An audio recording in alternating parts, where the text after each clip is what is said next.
It is interesting to me how this system has continued pretty much the same way for years and years and years, except the economic hitmen have got better and better and better. Then we come up with, very recently, what happened in Venezuela. In 1998, Hugo Chavez gets elected president, following a long line of presidents who had been very corrupt and basically destroyed the economy of the country. And Chavez was elected amidst all that. Chavez stood up to the United States, and he's done it primarily demanding that Venezuelan oil be used to help the Venezuelan people. Well, we didn't like that in the United States.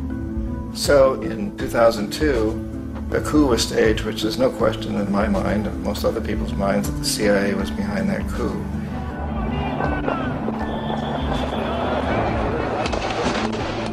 The way that that coup was fomented was very reflective of what Kermit Roosevelt had done in Iran, of paying people to go out into the streets to riot, to protest, to say this Chavez is very unpopular.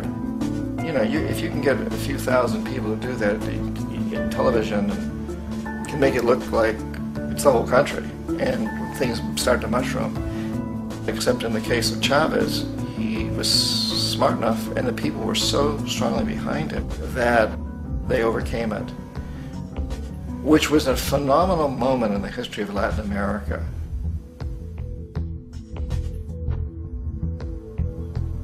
Iraq actually is a perfect example of the way the whole system works. So we economic hitmen are the first line of defense. We go in, we try to corrupt governments and get them to accept these huge loans, which we then use as leverage to basically own them. If we fail, as I failed in Panama with Omar Torrijos and in Ecuador with Jaime Roldos, men who refused to be corrupted, then the second line of defense is we send in the jackals. And the jackals either overthrow governments or they assassinate. And once that happens and a new government comes in, boy, it's going to toe the line, because the new president knows what will happen if he doesn't.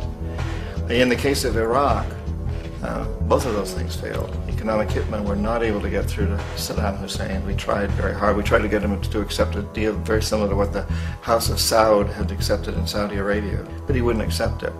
And so the jackals went in to take him out. They couldn't do it. His security was very good.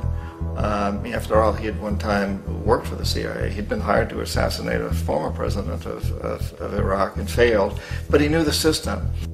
So in '91, we send in the troops and we take out the Iraqi military.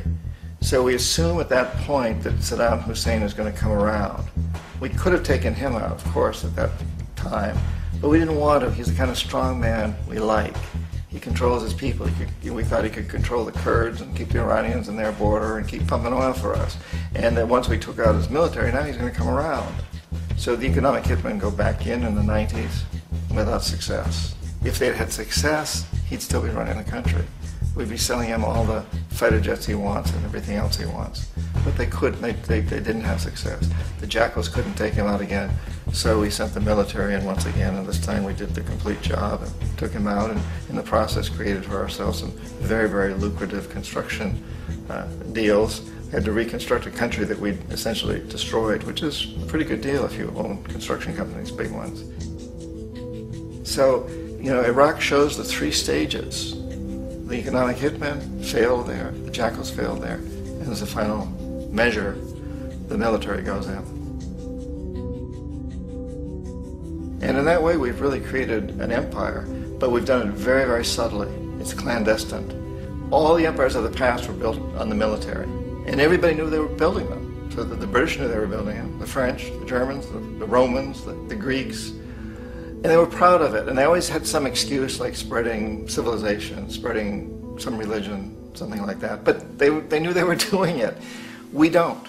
The majority of the people in the United States have no idea that we're living off the benefits of a clandestine empire, that today there's more slavery in the world than ever before. And then you have to ask yourself, well, if it's an empire, then who's the emperor? Obviously, our presidents of the United States are not emperors. An emperor is someone who's not elected, doesn't serve a limited term, and doesn't report to anyone, essentially. So you can't classify our presidents that way. But we do have what I consider to be the equivalent of the emperor, and it's what I call the corporatocracy. The corporatocracy is this group of individuals who run our biggest corporations, and they really act as the emperor of this empire. They control our media, either through direct ownership or advertising. They control most of our politicians because they finance their campaigns, either through their corporations or through personal contributions that come out of the corporations. They're not elected. They don't serve a limited term. They don't report to anybody. And at the very top of the corporatocracy, you really can't tell whether a person's working for a private corporation or the government because they're always moving back and forth.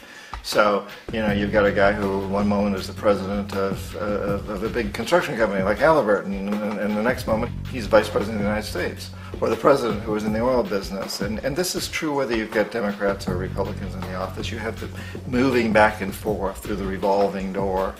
And in a way, our government is invisible a lot of the time, and its policies are carried out by our corporations on one level or another. And then again, the policies of the government are basically forged by the corporatocracy and then presented to the government. They become government policy. So it's an incredibly cozy relationship. This isn't a conspiracy theory type of thing. These people don't have to get together and plot to do things. They all basically work under one primary assumption, and that is that they must maximize profits regardless of the social and environmental costs.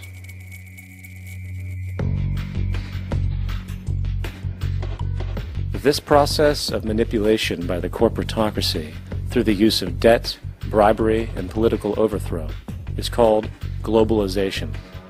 Just as the Federal Reserve keeps the American public in a position of indentured servitude through perpetual debt, inflation, and interest, the World Bank and IMF serve this role on a global scale. The basic scam is simple. Put a country in debt either by its own indiscretion or through corrupting the leader of that country, then impose conditionalities or structural adjustment policies, often consisting of the following. Currency devaluation. When the value of a currency drops, so does everything valued in it.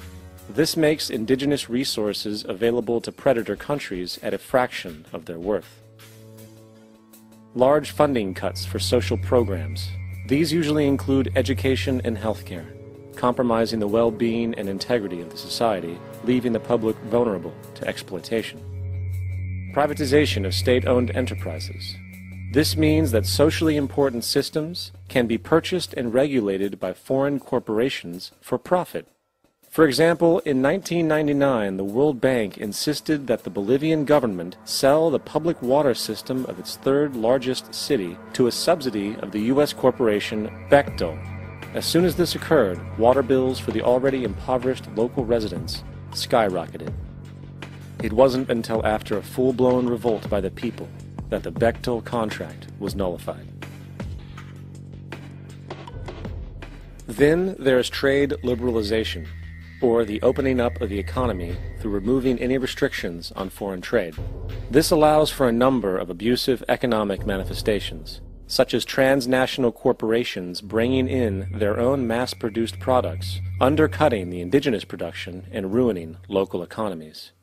An example is Jamaica, which, after accepting loans and conditionalities from the World Bank, lost its largest cash crop markets due to competition with Western imports.